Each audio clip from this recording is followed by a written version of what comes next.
So here comes the questions. What were the causes of the rebel of 1857?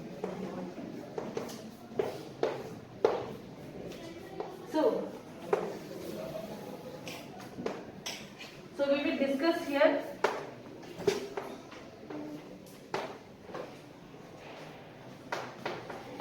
First we will talk about the political and administrative causes.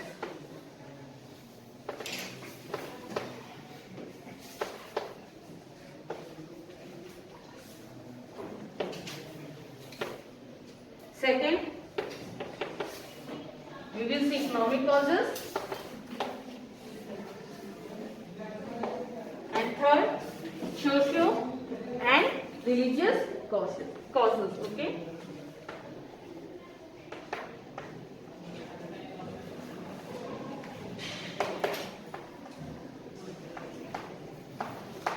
And fourth, we will talk about the military causes.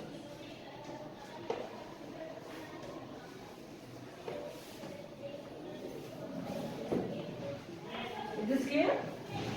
So, in this political and administrative causes, let's see what is in the political and administrative causes. Can you give some examples? What are the political and the administrative causes for the revolt of 1857? Anyone in the class?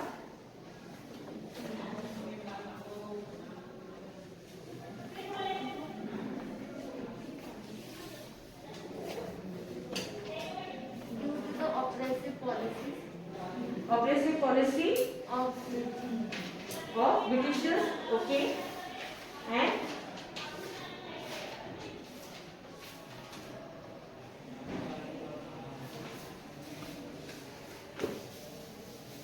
anyone else?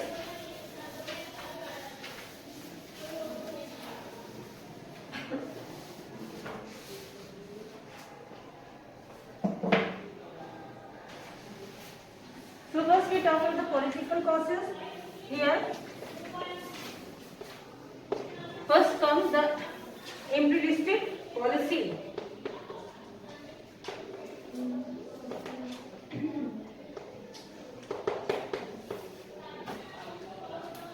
Policy of British administration. Okay.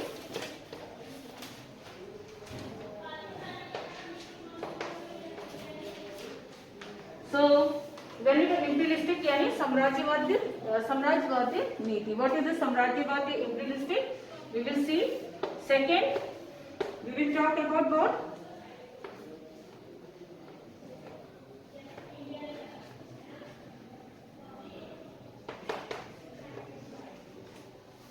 Lord Dalhousie doctrines of life.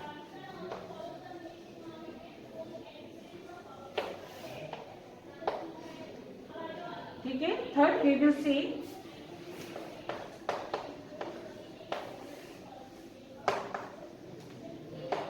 abolitions of pensions and titles. Then fourth, we will talk about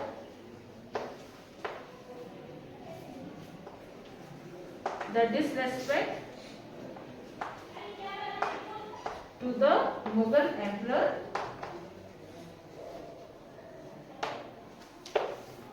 Fifth, we will emphasize that this policy, it blow to the interest of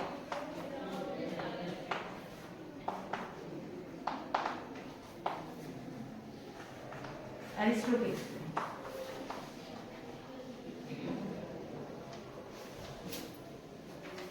Then we will see very important subsidiary alliance.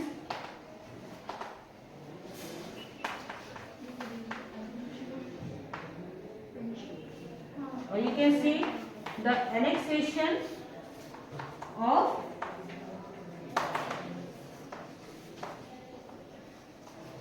Awadh. Okay, in this subsidiary alliance. And then we will talk about the alien nature of these administrators.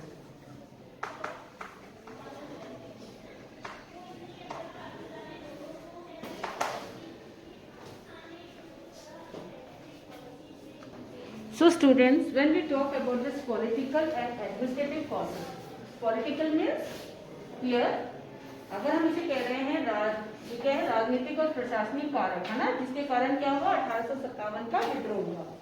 तो राजनीतिक और प्रशासनिक से क्या मतलब है? Political here, it means the policy or the plan made by the Britishers, okay? And when we talk about the administrative, here is the functioning of the government or the administration of the government. That was the one cause of the French Revolution, of Revolt of 1857. Okay, so here comes first we see the imperialistic policy. Okay, imperialistic policy here means हम कहते हैं साम्राज्यवाद की नीतियां। साम्राज्यवाद क्या हो गया? आप देखते हैं कि annexation of territory or the expansion policy to annex the territory. Is this clear? What was the imperialistic policy? As you can see that whatever the British administrators, either it is Robert Clive to Lord Dalhousie, or they have followed what? They had annexed the territory. Okay, here comes directly or indirectly. So directly means through war. Very nice. And when we say indirectly means imposing some alliances, as we have seen the subsidiary alliances. Okay, and you can see the doctrines of flag. That is what? That is indirectly by making some law, they have annexed the territory. So here they followed the policy of what? They followed the policy of expansion. Expansion of what? Expansion of what? Territory. Is this clear? So when we talk about the imperialistic policy, here they followed the policy of expansion, expansion of territory. So because we are talking about the British administrator, as we are discussing about their policy, their plan and the function or the administration they run, or how they govern, okay? They have annexed the territory directly or indirectly, directly through wars and indirectly through this policy, either it is of what? Subsidiaries allied, or we can see the doctrines of land. Okay? So here comes that when we talk about the subsidiary alliance, what is the subsidiary alliance?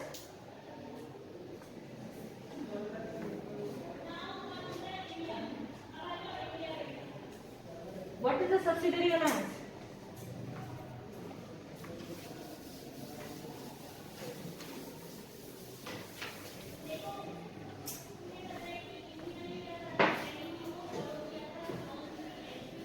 Here comes subsidiary alliance. This was introduced by whom?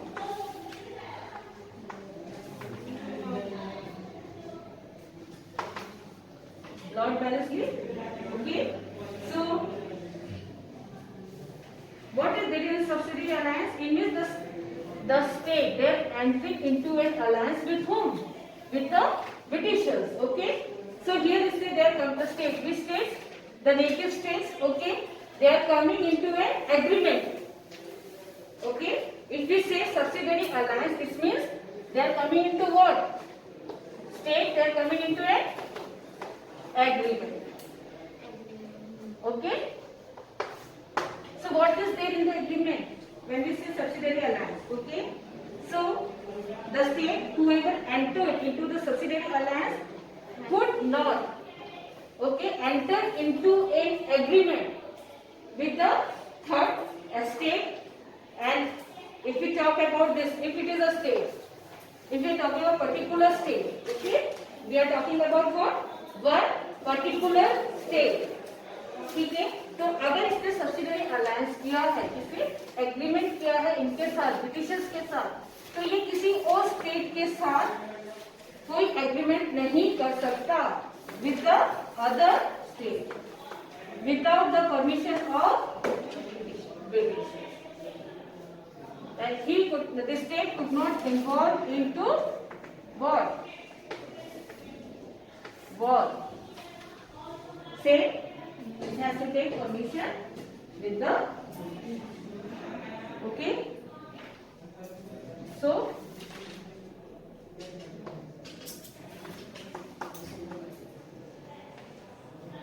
is this clear? Because that makes another sense. Okay.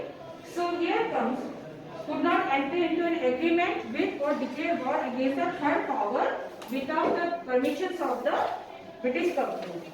Okay, and the state who accept the subsidiary alliance. So he cannot make any relations with the non-English Europeans.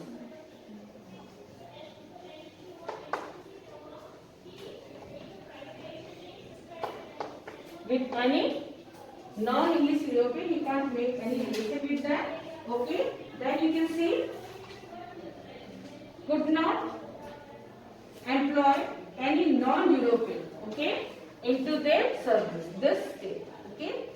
And then here you can see they have to kill the British officials, okay, in their court that we call what? That's it. Is this clear? Okay. Then comes here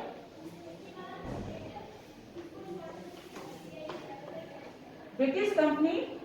Now here comes as it has signed an agreement with this, okay, with this Britishers. So now, if any case of internal or external disturbances,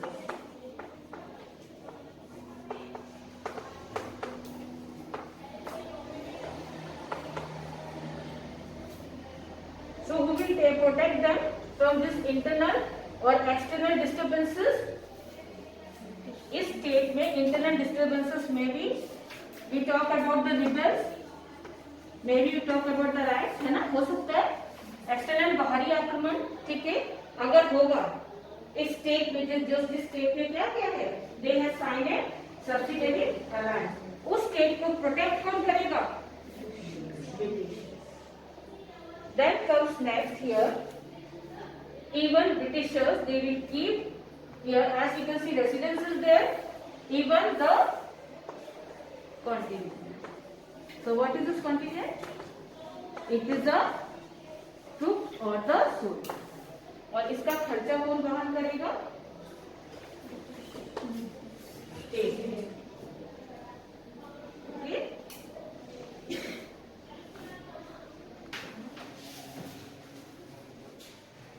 So whatever the subsidiary things, okay, those who have what, who do not have their son. So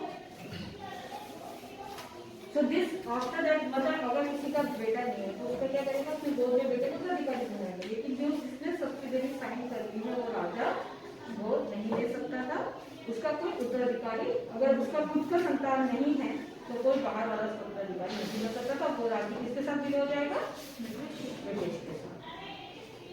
Okay, that we call the doctrines of lapse. He could not adopt the heir or the successor. Okay, and you can see this adopted son became the successor of the native state, so he could not adopt this heir. And in this way, they annexed so many territories of the state here. As you know, the very good example of Jhansi, Sabarpur, Udaipur, Jaipur, Bhagat. Okay, so it also created this policy of doctrine of lapse, and you can see subsidiary alliances. It created a discontent among the rulers, okay, against the Britishers. Then we talk about this abolition of pension.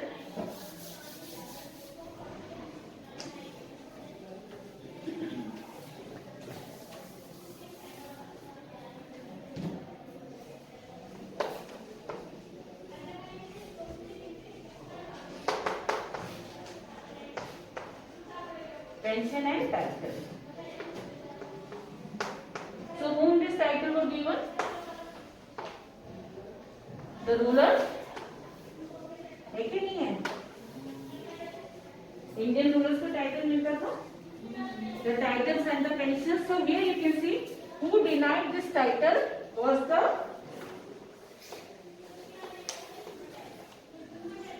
So Lord Dalhousie, he denied the title and the pension of this Indian ruler. Okay, as it did with the ruler of Karnataka and Tanjore. And same with whom? Nana Sahib. है कि नहीं है? So here you can see he was the adopted son of Bajirao II, the last Peshwa. So after his death, he was also denied with the title and the pension. So same, he also became the true enemy and pledged himself to take revenge by the Britishers. Okay. So when we talk about the evolutions of pension and title,